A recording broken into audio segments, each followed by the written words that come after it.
Righto, money miners. Jesus, never a dull day when there's a MinRes call. Oh, mate, what a rip snorter. Oh, mate. We don't even need to do the show. We can just play 2 hours of fun. God, that'd be an easy episode. Just upload that. Bit of live bloody YouTube commentary. Beautiful. And the more or less interesting ones compared to the MinRes one. IGO, Pilbara, FMG. Bit of news out of Piedmont. Giving the old Sayona the flick. Yeah. And, might be a bit more to that one. And the share price. Right. And a lot of chat in the MinRes call. One of the questions we're going to get to at the end about is he going to be capitalising on the nickel tenements? Because, as we know, nickel and lithium under pressure. Now, look at I've got a picture in regards to this. Have a look at that. This is an example of an MD of a lithium or nickel company under pressure, stressing. Absolutely scratching the head, mate, because they've fallen off the cliff. And obviously shareholders, they're bailing out. Budget is tight. They want to avoid bloody raising money low, but they want to keep the tenement. They hope the price might turn around. You don't want to get it. They might find bloody gold or might find uranium, but that it burns a bank balance, doesn't it, JD? It absolutely does. They bloody cost money. If only there were a solution to this. The walls are caving in. This is when you need these people.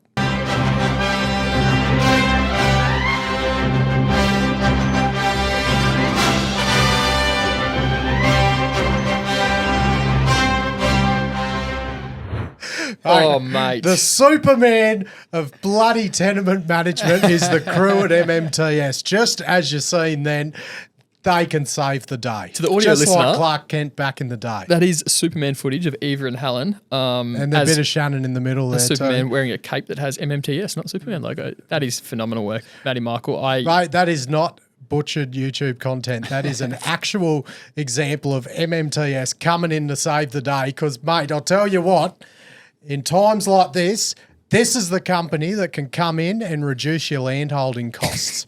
Mate, hold on to your core assets. Reduce the cost. While the market is challenging, get MMTS on board to keep your company alive. That is what they do. In addition to bloody buying and managing and frigging everything tenement related, they can make sure you get through these tough times by reducing the costs. Too true, Matty. Great work. I might point out philanthropists for the tenement industry. I love that. On the cartoon there, you got the mining exec scratching his head with a bit of paper in his hand that says budget, and he's looking at the projects thinking, oh no, shit, how do I make all this work? That can't be Chris Ellison, by the way, mate, because we know he never goes over budget. He's never gone over budget. Oh, on time. On time, on budget. and here's an ad. We're itching to get there, but there's still something coming. Here's the add-on. Okay, so MMTS step in. They keep your company alive. They keep your It's tenement, almost philanthropy. But I reckon by that time, if prices don't rebound, it's time for some Hail Marys. You've got a bit of extra cash technically because MMTS have saved it for you. Use that cash and get K-Drill to punch some RC or air core or bloody diamond holes in, and mate, you might find gold or uranium. Like who knows? Hopefully you don't find nickel. Hedge your bets. Give yourself a rebirth. Why not, mate? Just hedge yourself against, and then you got then you can just spin them out into. Sell those rights to other companies. Like it's a win-win. Look at Orabanda. Yeah, pretty much they survive by selling off the lithium. Give yourself a chance. And mate, K-Drill, look at the front line of the K-Drill team here. Have a look at them. Big Aidan Keogh. Steve Swallow, the diamond drilling expert that's just come on board, and mate, the big fella in the middle, the bare hand drilling specialist that is on call 24 hours a day to the K-Drill team, Ryan O'Sullivan. You just shrink him down to make him look the same size as the rest. Yeah, I know. I think that he is actually pretty much going off the page, both in physical size and presence. Like, mate, tell you what. If you don't drill it, you don't find it, mate.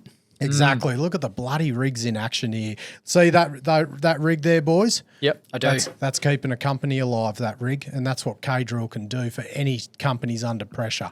They can give you a bloody Hail Mary. Get them on board, mate. What a package, MMTS and a K-Drill combo to get you through low commodity prices. Mate, Pleasure doing business with you, money miners. Simple as that. Good work, Angel. Right. Alrighty, MinRes. MinRes. Do you want to just run it for half hour? Travel, come back. Why not, mate? Why? No, not? I'm going to sit here and watch the show. Obviously the earnings call today for the half yearly, mate. Take it away.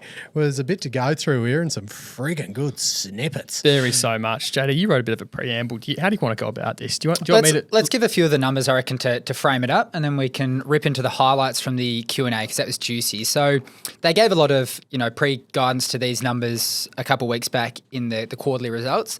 But net debt position was finalised at $3.546 billion. So on their numbers, they said 2.4 times EBITDA. That is their numbers. Here's a really interesting one. CapEx increased across growth, sustaining, and exploration by almost $500 million, so up 18%. And all this in the time that the balance sheet is in question is not a good time at all. Bearing in mind that the ownership at Wodgina did jump from 40 to 50%. They restructured that Albemarle deal as well as taking Bald Hill into ownership pre these initial guidance numbers coming out. They came out with an announcement regarding the Azure position and a sell down there, which we'll get into in a lot of detail soon. It was interesting to see, we made a lot of their comments on profitability across all lithium assets. It came out that Wodgina and Mount Marion were profitable pre-growth CapEx. So you can kind of make of that what you will. And then a couple other things that stood out were no Bald Hill guidance yet. FID for gas due in the second half of the year. First gas December 2025. Onslow on budget, as I'm sure we'll dive into.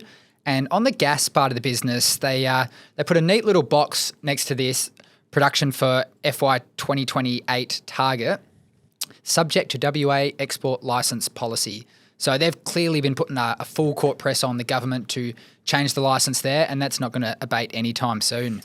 To the juicy stuff, mate. The call. That's it. This was just wowie. Like the analyst call with MinRes, they're always entertaining. So good. It went for 2 hours, and the norm is 45 minutes. Both Pilbara and IGO's calls were today, and both of those went for 45 minutes. But MinRes, mate, 2 hours. 90 minutes of that 2 hours was Chris and Mark just giving their presentation and monologues associated with those presentations, and only 30 minutes was Q&A, right? So worth mentioning as well that this wasn't done at their usual offices. No, it appeared they were in Sydney because they actually had some of the research analysts that have buyers written on the stock actually in person asking questions, and some other ones phoning in too, which was unusual. And it's a company that historically doesn't, well, for the first 10 years or so of its ASX listing, didn't spend too much time really marketing itself and engaging with the analysts. It just kind of got on with it. So there's Did Ben Lyons fly over for it? No, he didn't. No, didn't get. I don't think so. Didn't get that. Oh.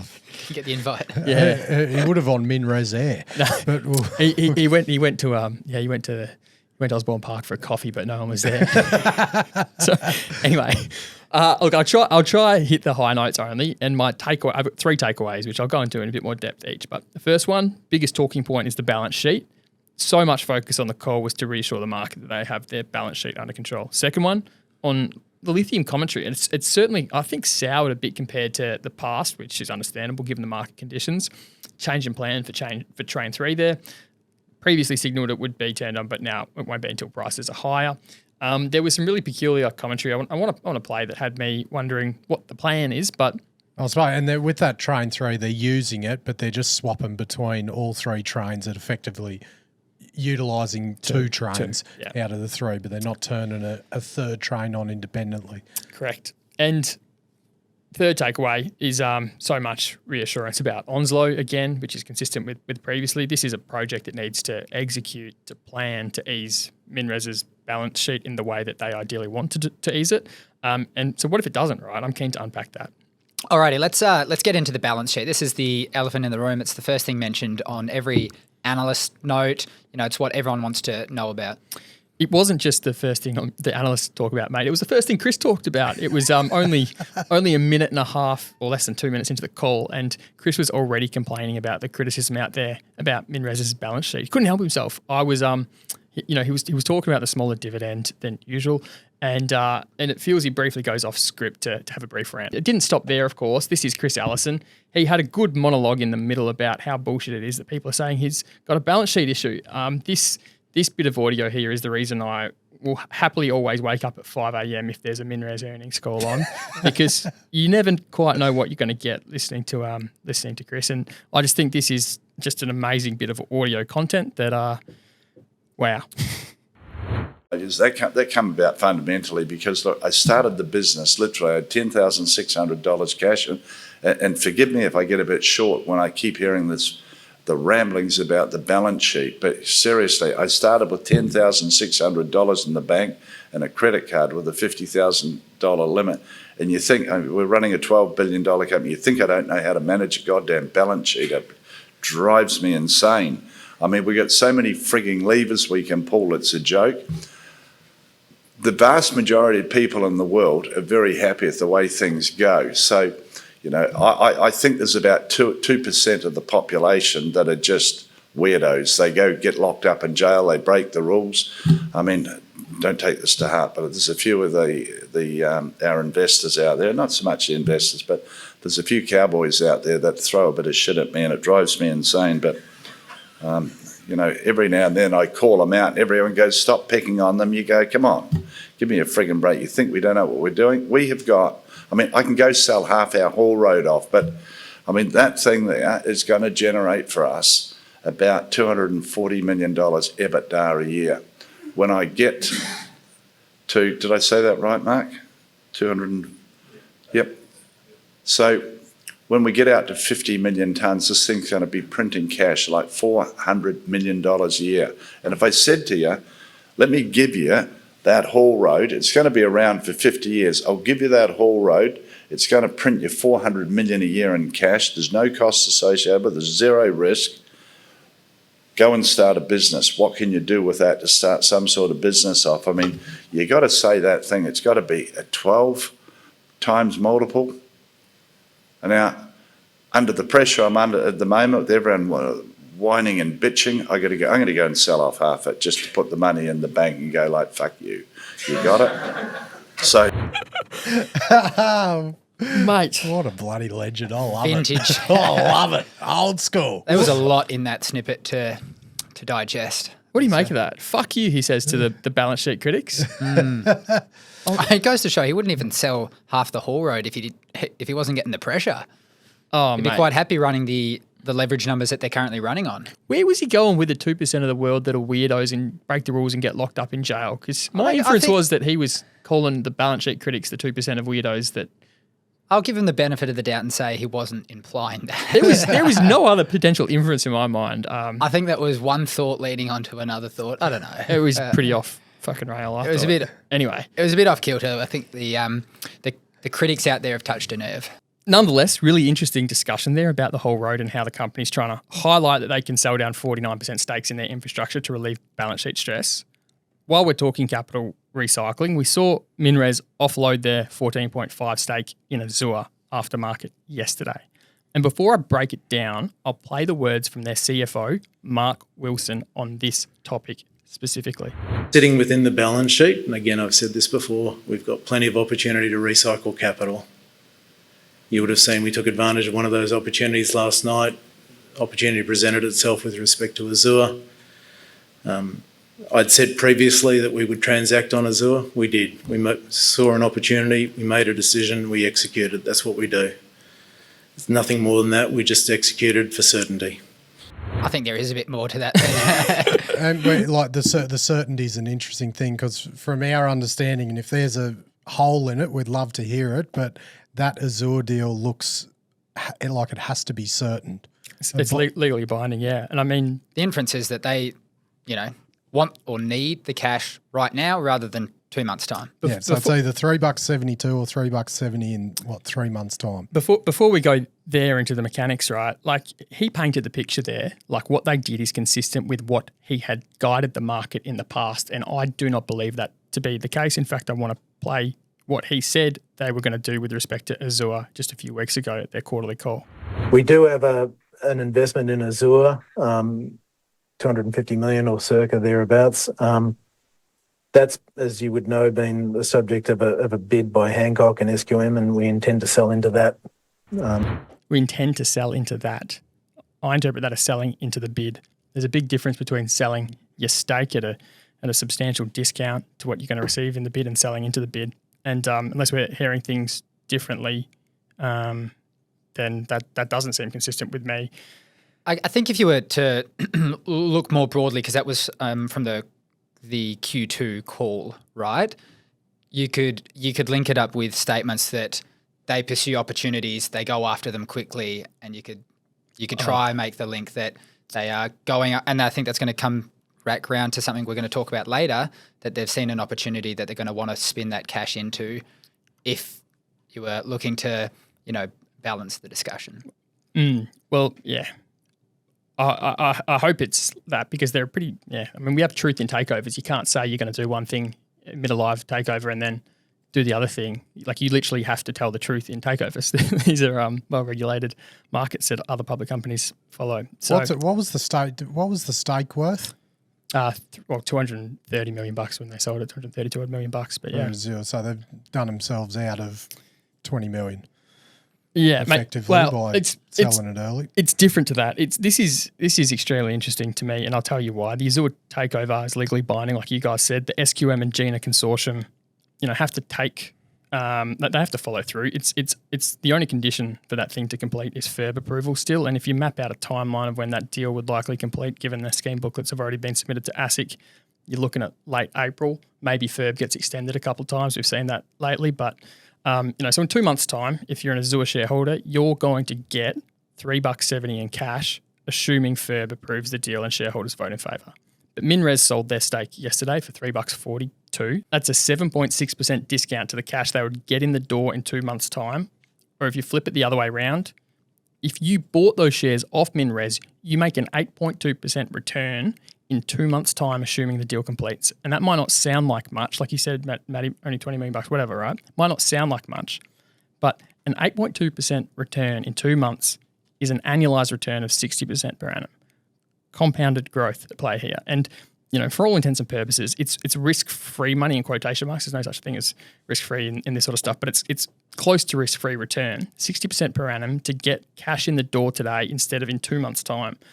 What does that say about the balance sheet? How the hell are you going to be able to, to allocate that $230 million better than a risk-free, in quotation marks, 60% per annum? Doesn't it just seem crazy to you guys? It doesn't completely offset it. Like, say they've done reduced it by 20 million, but getting that 230 in right now and chucking it on the debt, that saves what, $6-7 million in interest over 3 to 4 months on a 10% interest rate. So there is a bit of an offset.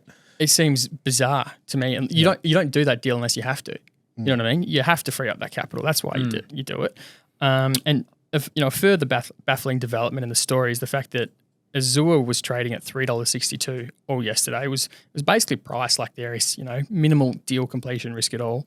But since MinRes sold their stake, the price has been hovering at $3.48, which is mental, because if the completion risk of that deal has not changed, why is there now a risk-free, almost 40% annualized return on the table right now for market participants? I think, there are two possibilities here. One is that MinRes needed to free up that cash, move quickly on an opportunity in front of them right now, and unfortunately cop a loss on the potential Azure cash.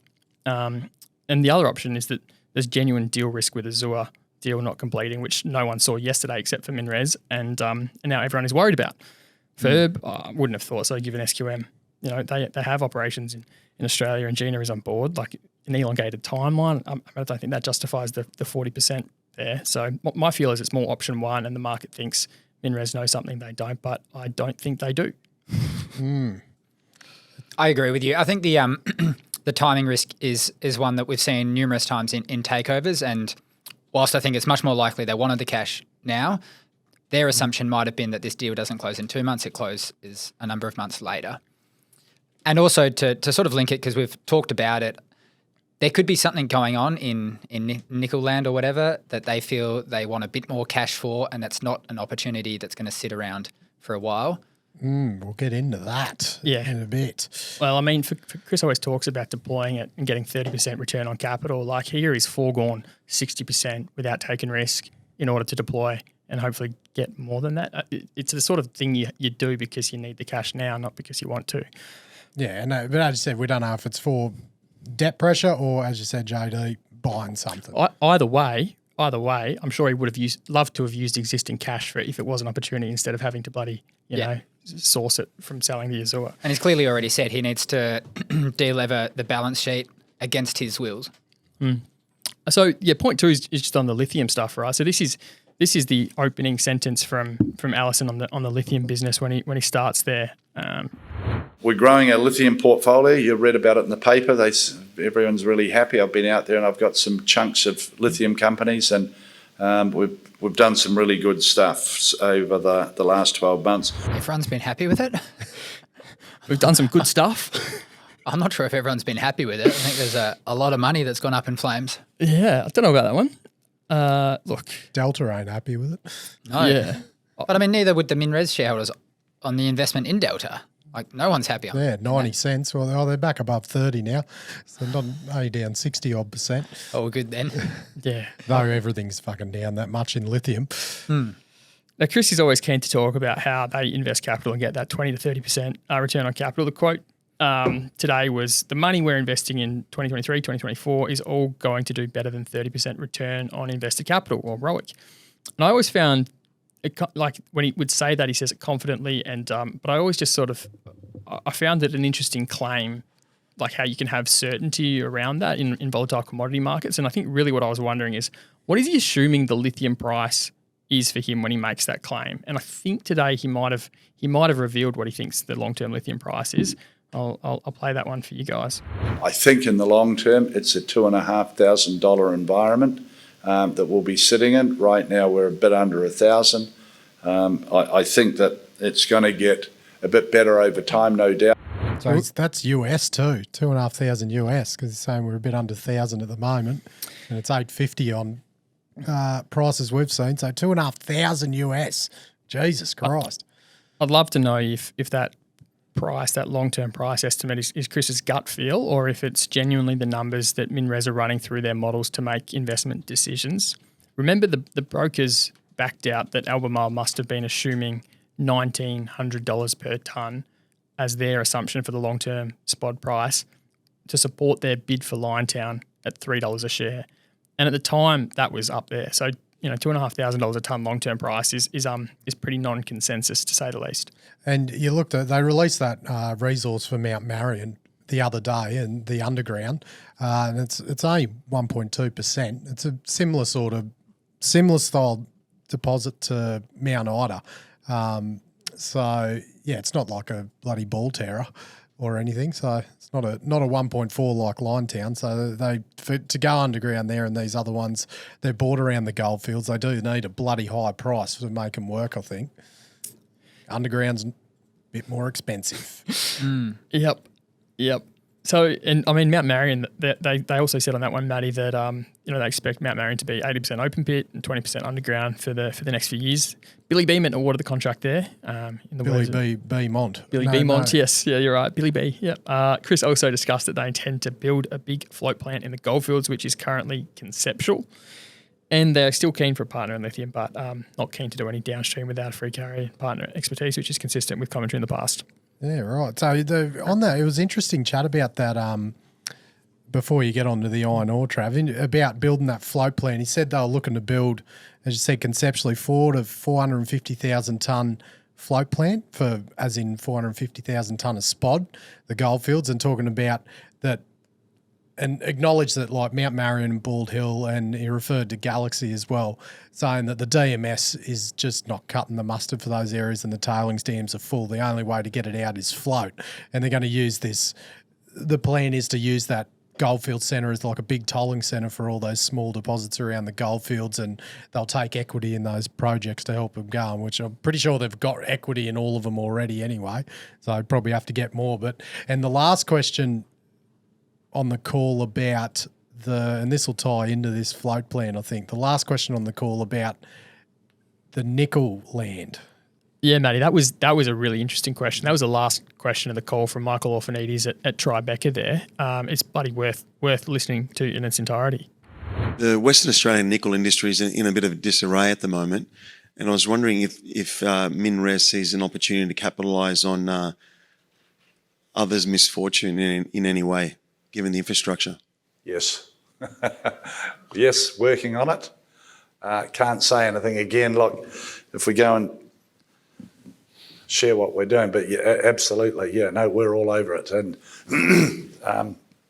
look, in the next 4 to 6 weeks, I'll come out and let you know what we're doing. But yeah, no, and it's not capitalising on their misfortunes. I saw it more as being able to get in there and partner and help people. Sort of.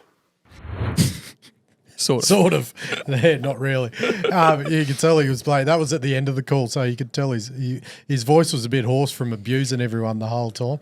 But interesting from that, what I took from that. So think about what would work for him, and the first one that springs to mind is that Cambalda concentrator in the BHP one, because look, it doesn't look like that's getting turned on anytime soon. I'll bring up a picture here. There's a bit of bloody land there, a couple of vacant paddocks.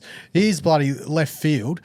The big thing about there is water and the quality of the water. So I haven't confirmed yet if BHP have like a clean water allowance for there. I believe they do. They do? Yeah, so I'm not sure if that'd be enough to run the whole thing. I'm not sure. Like, God, they can put a big fuck off RO plan in there to convert any bloody salt water to fresh water. But the thing is with flotation, salt water is the killer because it disables the collector in the flotation, and so it doesn't bring the actual spodumene up. So I think it'd be a pretty easy convert, chuck in a DMS circuit there, and that could convert that actual Cambalda concentrator, which no one really wants by the sounds, convert that into actually the central Goldfields spodumene plant for all these bits of bloody moose pasture to feed into. So that could be one thing, but that's one that sort of makes the most sense geographically for Totally. where all their interests are. You've talked so much about because Mount Marion would go there too. It's just a bloody stone's throw from Mount Marion.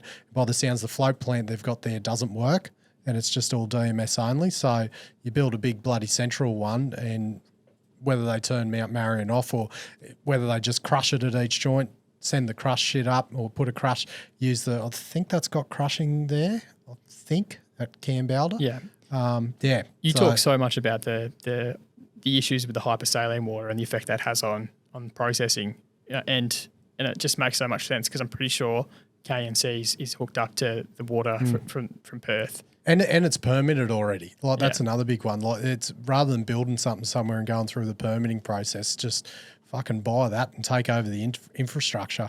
BHP would give it away for nothing, wouldn't they? He'd have something on him. But yeah, is there anything else that springs to mind what he could be like? I don't think there'd be much bloody with Leinster or anything unless... But yeah, and I think that kind of does maybe feed into why free up capital from Azure. Well, maybe you have to prove up you've got some financial capability to support a bid you've put into BHP. I don't know how advanced those discussions are, but he said, I'll tell you in 4 weeks. So which tells me it might be relatively advanced. I don't know. I'd reckon you'd get that for less than 230 million. Who knows? I'm not sure. Absolutely. I reckon you get it a bit cheaper for BHP to get it off their What's hands. the water worth, right? Because, a lot of companies would pay a lot for the water. So, shit, yeah. Yeah. Yeah, because as I've heard from multiple parties, the biggest issue in the goldfields for expanding lithium and everything else is water. Yeah. Both quality and amount. Yeah, mate. And I think that kind of leads to the third point of the call, and that's will Onslow ramp up to plan? And look, MinRes, their iron ore development project is Onslow, which is scheduled to come online in June this year. Every time I've listened to Chris speak in the last year, his commentary has been consistent here. And it goes like this. I mean, delivery is critical to us. We will get this project, and I keep saying it. I mean, I think everyone's expecting us to come out and say it's going to run over time, it's going to run over budget. It's not going to happen. We have not run over budget in over 20 years on a project, and this is not going to be the first. These are world-class projects that we're building. This 12-month period is going to set us up for the next 50-plus years. So you always hear that. It's always going to be on budget and on time. And I think the big question that we can't answer yet is, will that really be the case? Like, what are the chances Onslow is on budget? Has anyone built a project on budget in the last 3 years in WA? I mean, no one really comes to mind except like Sheffield, who locked in a fixed price contract. It's Strandline? Strand, yeah, but mate, I don't know, include all the working capital. I mean, it's a very different scale. Yeah, I mean, But it's in voluntary it's in Holt at the moment. So But It's different, mate. is there anyone that's ever used their own company to build it? yeah, Capricorn, and they did do it on budget. Yeah. Yeah. But like, you could, it's just a big accounting bloody system, isn't it? Yeah, yes, it is. Yeah. You're right.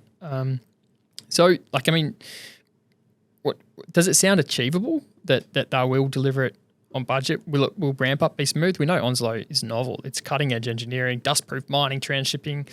Chris himself has said it's what they're doing there has never been done before. And when things have never been done before, will it go smoothly the first time? What if it doesn't go smoothly? That's the concern out there in the market. The leverage that MinRes has right now isn't unheard of. I mean, I remember FMG back in the day. They were leveraged to the absolute tits. Like, Shitload more than these guys are, I think. Absolutely. And it's just risky, and there's less margin for error when you're bringing a big project online to carry that burden. One other talking point on MinRes just to round out, and that is they're starting an airline. Yeah, MinRes Air. Bloody mate, maybe they're taking over Brooks. I don't know. Hey, maybe they've took a 15% stake. Oh yeah, 20% stake. One other thing I found interesting that I did not know, that all the contracts they have in place for the iron ore, the lithium, they're all with CSI Mining Services, which is MinRes, all life of mine contracts. And he did make a comment, if we ever did decide to sell out of a commodity, we still retain the life of mine contract for that operation. So I found that very interesting. I did not know that. Yep, it is interesting. Yeah, but mate, the bloody airline. I didn't expect that. I must admit, that was the biggest curveball to me. But anyway. Probably worth mentioning that the reason is to tap into a cheaper labour market over east. So correct. Yeah. All right. I suppose if you got the money, you don't have to pay bloody, because I think, God, it'd be 50 grand a trip paying an airline. So he said we'll be owning 4 planes by the end of the year, did he say? They've kicked Stewie Brooks out of the Perth airport, he said. Anyway. Yeah, no, I'm looking forward to see what happens in 4 to 6 weeks with what's going to happen. I don't think they're the only ones having a look at all this nickel infrastructure. So, but hey, that one, why don't you buy the one that no one wants? Yeah, makes sense. Very good. Oh, God, bloody, what would we do without MinRes? Jeez, because listen to the Pilbara one and that, it was just not eventful at all. Have you ever heard swearing or nothing? Have you ever heard CEO say fuck you on an earnings call? Bloody, tell you what, if you ever give me the job, I'll be saying worse than that. We got excited when we saw a bag of dicks in a jaw table. And now Chris Ellison takes the cake. Oh, love it. Right, let's bloody tone it down a level of bloody theatre, you'd say. Let's head on to the rest of them. Yeah, IGO. Bit of a snooze. They didn't provide an update on the royalty, which was one of the more interesting aspects I was tuning in for. They're still paying an 11 cent dividend, and one of the negatives from the call was that there was a big jump in Greenbushes' cash cost guidance, pretty substantial, from using midpoints here, just over $300 to $350. So that's not great. And as well, Kwinana, which has never been great, they said CapEx is tracking above guidance. So not really too many wins there. We tried to get in a bit more colour into the debt within the JVs. So they've got a couple. It's an interesting structure we've been through before. So you've got Talison / Greenbushes, as well as the TLEA. And it was revealed that there was 600-ish in cash in the Talison JV unit, as well as US $875 million in debt. So it's good, firstly, just to see some numbers on this. They did say, Trev, you pointed this out earlier, that they had to request specially to be able to show these numbers. That's my assumption. They've never They've never shown them disclosed before, the yeah. balance sheet in this way. But of course, we've asked a question, analysts have asked a question, and I presume they've sought permission, given their minority interest in the joint venture, to be able to disclose this level of detail. Yeah, and while they weren't forthcoming on an awful lot of detail in the call, they did mention a bit more on the interrogation going on into why the Western Areas transactions went ahead and how that all played out. And a couple of the snippets were that they, assessed in hindsight that it was aligned with the strategy, which sort of makes sense. But obviously there were clear issues with the assumptions that were made. And going forward, amongst other things, they're going to look to get a bit more external validation of assumptions. Obviously the key assumption being what the nickel price is going to do. Interesting to see Nova still churned out before tax. Profit of $70 million really speaks to the quality of the... Oh, and it's a rock factory. It's pretty much production only. They just take away all your development OPEX. Yeah. It's given the stage it's at in its life, to be expected. It's tough to get a mine to that stage. Yeah, and Can't just put it there. and the last detail was that they had finally sold some product from Kwinana, although again weren't very forthcoming on any colour on that one. So No amount, no nothing. Just said they've sold some. We know they had about 3,000 tonnes. It hasn't been producing an awful lot, so it's not going to be super material. But given the cash that thing's been burning, it's better than nothing, I guess. Mate, it was observable the amount of, question dodging on that call. I don't know if you noticed that one, but there were 100%. so many responses to analyst questions where the budget's not ready yet, so I can't provide you that. And they were the sort of responses you get when you're a non-operating minority holder or position in a joint venture, and you have to be tight-lipped because of the terms of your obligations with your joint venture partners. So there's an excruciatingly low level of detail that IGO is allowed to go into in relation to their lithium operations at Greenbushes, which is frustrating at times. Yeah, well said. And there was a question from a JP Morgan analyst on that saying, in about 3 years' time, you'll essentially just be a holding company unless you do any M&A. And leadership there was pretty eager to point out that Western Areas aside, the track record in M&A hasn't actually been all that bad. So we'll see. Matty, you How have about their track record in exploration, mate? They're looking at copper, I can tell you that much, mate. Pilbara, you had a look at the quarterly, the half-year results here, Matty. What stood out? Oh, nothing bloody. All rehash and just add the quarters together. Here we go. 320,000 tonnes produced, so they're nearing that P680 run rate. So, again, on time, on budget for the crusher and all sort of a P680. So that's ramping up September quarter this year. P1000 earthworks are still going and scheduled for ramp up 2025. Questions were asked if they were going to, delay any P1000 during this price environment, but it was honing in on the P1000 is going to be a big contributor to lowering the unit cost of the operation. So I guess look at it through the lens. It's like, right, with all that cash, they obviously see the benefit in injecting the capital into the own operation and lowering the unit cost rather than putting it elsewhere. So everything's still on track for P1000 to go ahead. So Did we get much material new news in this one, or was it mostly just rehashing? mostly everything was pretty much the bloody same, just tightening on costs. 874 mil out the door for income tax. Wouldn't that hurt? Geez, we were whinging about paying the GST bill yesterday. Fuck. Isn't it quickly how things change? I love looking at their realised prices. So half 123, 4,993. Half 124, 1645. And now we're sitting at 850. So Jesus Christ. Pausing on the dividend payment, but for the moment. So, and they've reduced CapEx by 55 to 100 million by deferring non-essential projects. So now guiding at 820 to 875 for this financial year. So a lot of focus talking about, when they're talking about the market as a whole, a lot of focus on the downstream demand of all, like there was sections about like all the downstream facilities they're getting approved and all this big pipeline of downstream processing, but not much commentary on the amount of supply being produced globally. So Levi Spry had a question from UBS about Chinese lepidolite sales. I'll play that for you now. G'day, Dale. Good morning, team. Just a quick question, I guess, getting your views on the domestic Chinese lepidolite supply sort of situation. Have you got any updates for us on what you're hearing there? We've seen the news wires around CATL potentially having some disruptions, and then potentially some environmental inspections maybe disrupting some of the supply. I guess, have you got some views? What's your latest on the supply and cost structures of that part of the supply side? Yeah, thanks, Levi. As it relates to that particular piece of news around the closure or the pause of that particular operation, I don't have any unique insight around that.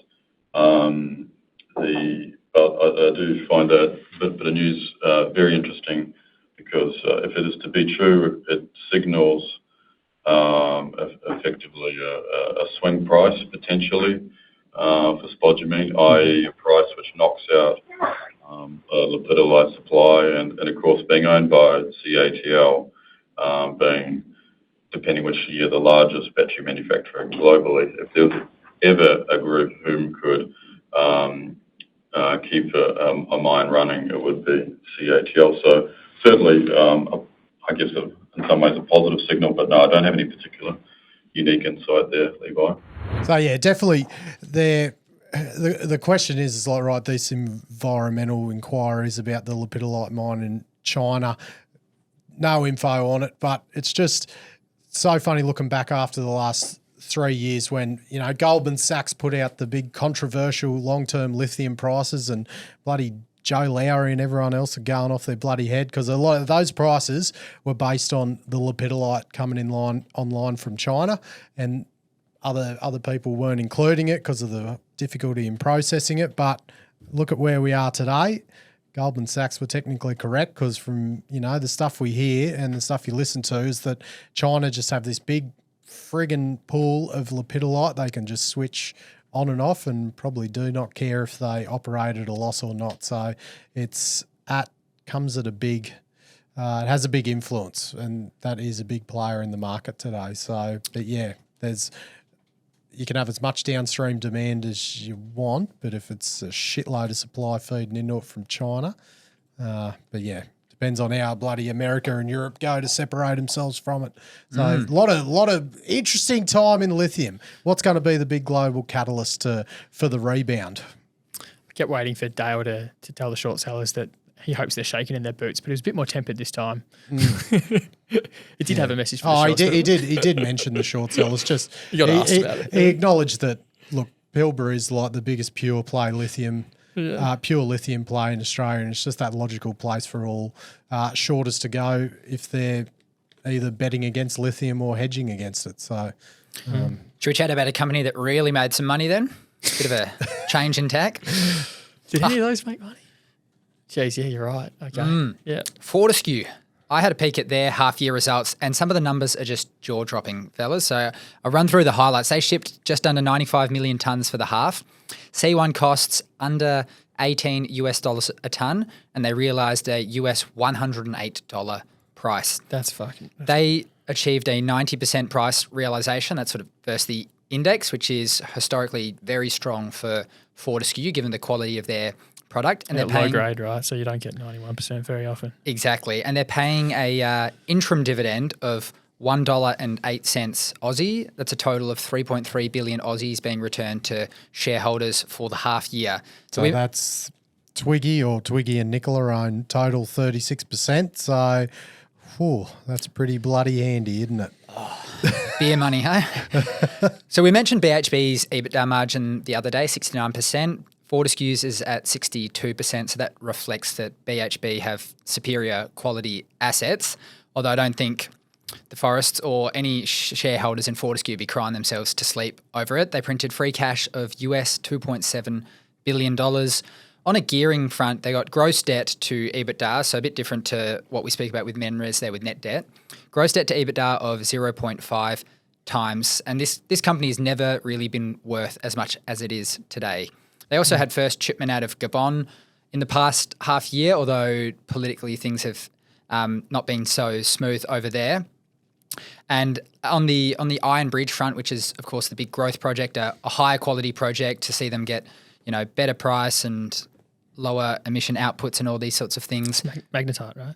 Yeah, they mined 6 million tonnes but they only shipped 84,000 tonnes. The target run rate is 22 million tonnes per annum. So it's a big project. It hasn't been going smooth at all. Construction wasn't smooth. Ramp up hasn't been smooth, but they seem to have the means to get through this in the interim. And with iron ore at these prices, you can understandably see why the business is just humming. And it has been dropping a bit this week. It's amazing the effect that Chinese New Year has. And every time there's a drop, they blame it on slow coming out of Chinese New Year. So it'll be interesting to see if it is just because of that, or there's a bit of a change about to happen. There was a lot of pretty much every prediction in last year's show from the fundies was that iron ore was had to come off from these prices. So yeah, geez, lucky bloody Australia's a bit different. No, don't get much happening after New Year's Day here. Chinese stimulus looks like, cranking steel mills. That's what stimulus is in China. It's like infrastructure development, etc. Which comes from a lot of iron ore.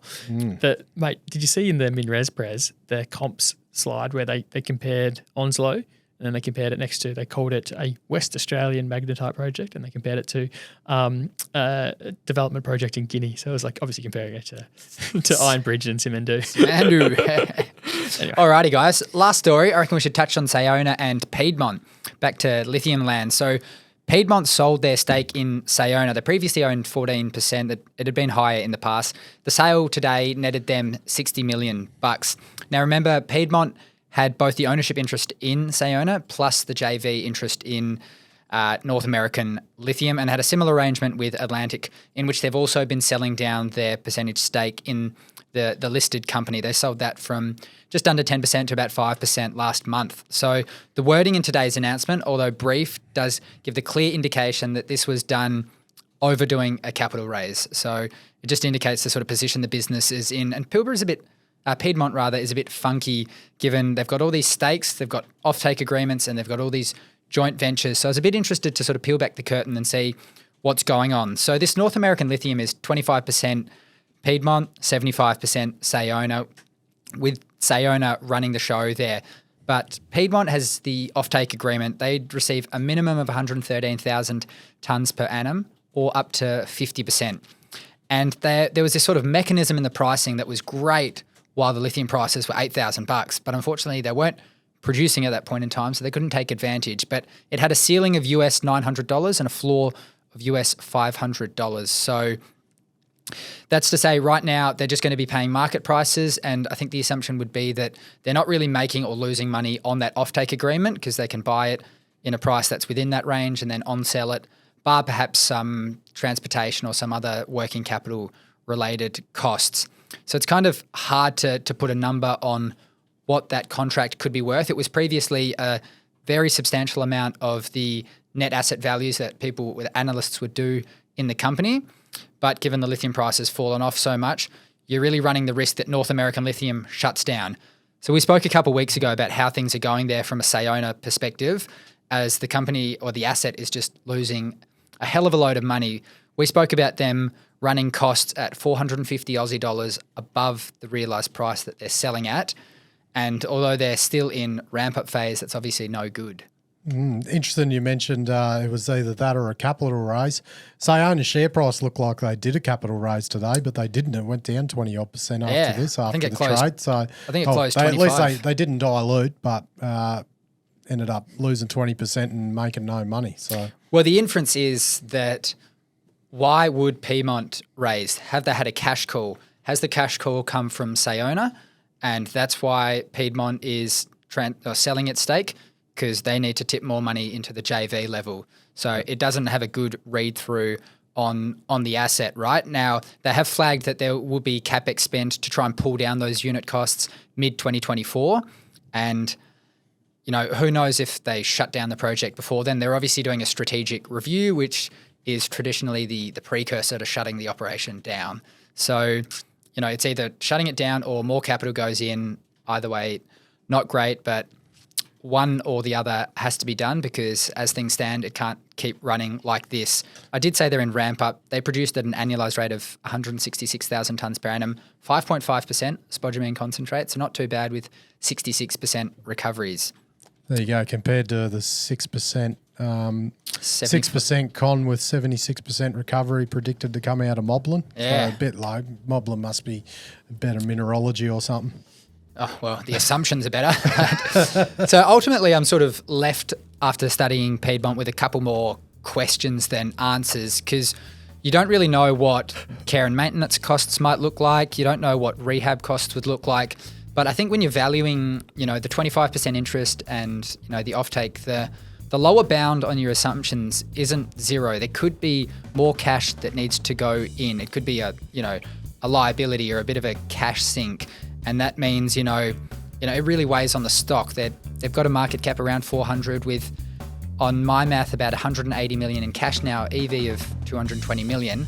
Not to mention they've got all these other downstream potential things that, I wouldn't really value too highly at the moment. They've got Iwoya in Ghana, which again would need them to tip in US $70 million after final investment decision is made, plus about, in total 200 odd million by the end of next year. They've got potential cash calls on a lot of different fronts, which puts the business in, a somewhat precarious situation. Yeah, very good, JD. Righto, thanks, lads. Thank you, Matty. Righto, thanks to all the bros and sisters that support Money and Mine. VRIFY, InvestorHub, DSI Underground, SMEC Power and Technology, McMahon, Superman Mining Title Services, Anytime Exploration Services, KCA Site Services, Brooks Airways, And K-Drill. Oh yeah. Hooroo. The information contained in this episode of Money of Mine is of general nature only and does not take into account the objectives, financial situation or needs of any particular person. Before making any investment decision, you should consult with your financial advisor and consider how appropriate the advice is to your objectives, financial situation and needs.